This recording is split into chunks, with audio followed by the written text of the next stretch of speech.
Well, starting today, some of the things that turn a travel headache into a nightmare may not sting quite so much. Overbooked flights, lost luggage, and long delays on the tarmac. They're not going away, but travelers will have a better chance at compensation.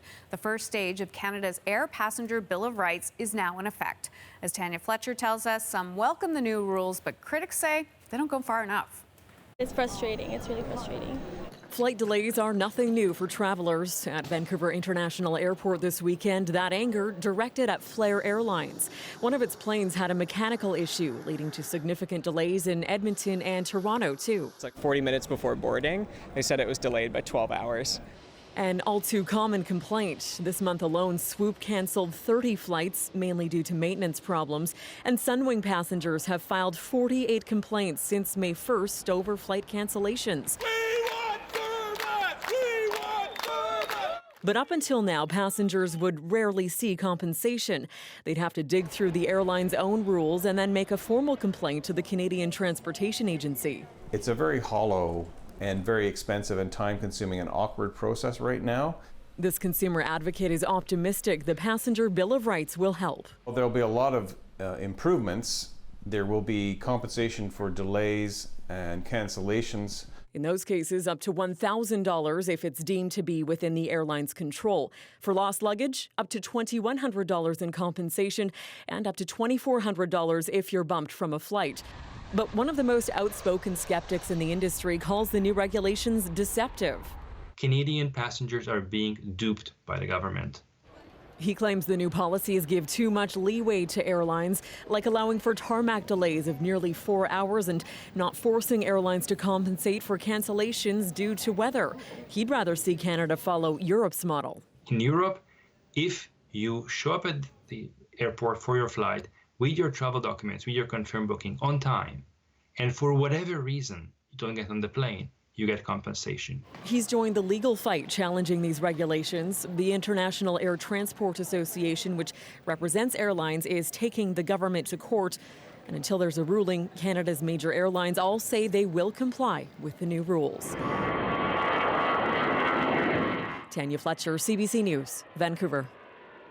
So that is a look at the first phase of the Air Passengers Bill of Rights. Other rules won't take effect until December. So Scott's here to go over what's to come in December. And it's supposed to be December 15th, right? Yes, it is, yeah. Well, the idea here is they're trying to standardize the entire airline experience, even though airlines do deal with sort of, natural issues, weather and that sort of thing. So they're trying to make sure that the communication here is all settled and that passengers can expect reasonable delays and not excessive delays. So take a look at some of these 3 points. It will be initiated in December as well with the so-called phase 2 of the airline passengers' rights. Airlines must compensate for delays and cancellations, disruptions, delays, cancellations, an additional $1,000 fine potentially there, as well as hotel, food, drink, and rebooking charges all included. A standard treatment for delayed passengers. Is 3 hours acceptable delay on a tarmac, for example, without food, water, air conditioning? That's expected to be more streamlined there. Some form of consent and communication, a little bit more sort of regulated from what the airlines are supposed to tell passengers. And finally, must help seat kids under 14 near their parents at no extra cost as well. So this all kicks in phase 2. And no one, of course, wants to be stuck in a tarmac for 3 hours plus. And so that's what this is designed to prevent. Whether it's an overreach, that's yet to be considered here. But another issue here is so-called situation within an airline control. Are weather delays beyond the control? Safety, medical emergencies, accidents, passenger disruptions. So as this bill sort of takes place, we're going to expect more pushback from the airlines as far as saying that they are dealing with the elements, and the elements, whether they're weather, passengers, that is going to be a key phrase, whether these situations, these complaints are within the airline's control. Now, the airlines, or many of the airlines, are not happy with this. So what are they saying? Yeah, they're saying that any kind of regulation is going to increase their costs, and the costs will be passed along to us, which is not great. And so they're already fighting this in court. They're saying this is an overreach by the Canadian government, violating international airline standards going back to 1999. And another one here is just as far as trying to initiate these rules. It's going to take time to communicate to passengers. It's going to time to resolve these passengers. If passengers are on a tarmac for longer than 3 hours, it's very disruptive to an airline to unload those passengers, to load them back in again. And so there's going to be lots of time spent dealing with passengers above and beyond what they do already. And the argument from the airline industry is going to be that's going to be a little bit costly, and we might have to pass that along to passengers. With more on this, John McKenna is the president and CEO of the Air Transport Association of Canada, joins me from his home in Ottawa. Thank you for your time today. First off, you have said that the compensation is high and the new rules are outrageous. Why? Well, outrageous in that those compensations are very high. Let's put this in perspective right away. There are about 150 million people a year that travel by air in Canada. And the number of complaints is very, very small, of course. So, yes, when there are events that are very regrettable and people deserve to be compensated for. But this is not a huge problem in Canada, so let's not exaggerate the size of this problem.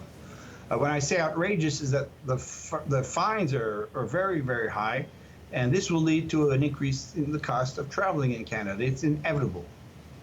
How much could you see the cost increasing for passengers because of these new rules? Well, that depends. You see, we don't know yet. We're looking at what's happening in Europe, and we don't have a per passenger cost yet. But passenger compensation, that expenditure is now the third highest expenditure for airlines in Europe. That's very significant, you know. So, of course, you add this to the cost of operating an airline, it's going to increase the cost of flying. Now, what do you say to advocates who say that these rules aren't strong enough? Well, there'll always be people who think they're not strong enough. They're pretty much based on what's going on in Europe, and I think they're quite strong. And of course, our complaint is not that these rules exist. It's just that they're being pushed through. They're being rushed through without being properly worked out. The government has a political agenda. It wants to get this through before the election. And we're saying, guys, you need to work out a lot of details that are unclear. And if you look at the IATA court proceedings, that's basically what they're saying. They're saying too many things haven't been worked out yet, and you're asking us to be compliant with the law. It doesn't make sense. And that's the government trying to push this through. So you say there's political motivation to this because they think this will make travelers happier and potentially vote for the Liberals? Well, draw your own conclusions, but yeah, I know that there is, this is being hurried through. I mean, most of the time when new regulations or rules come in, the government allows industry 1 or 2 years to adapt. I mean, there's software to be developed, there's people to train, there's a whole lot of things to consider, especially on those, international travels where you may travel on many airlines with the same ticket. So how does that work out? So there's a lot of things that need to be worked out. The government usually gives us a year, 2 years to sort out these things and make it work. In this case, they gave us 2 months to get this going, and they've extended it to 6 months or 7 months for some elements of it. So we're saying there's obviously motivation here in just getting out there rather than getting out there right.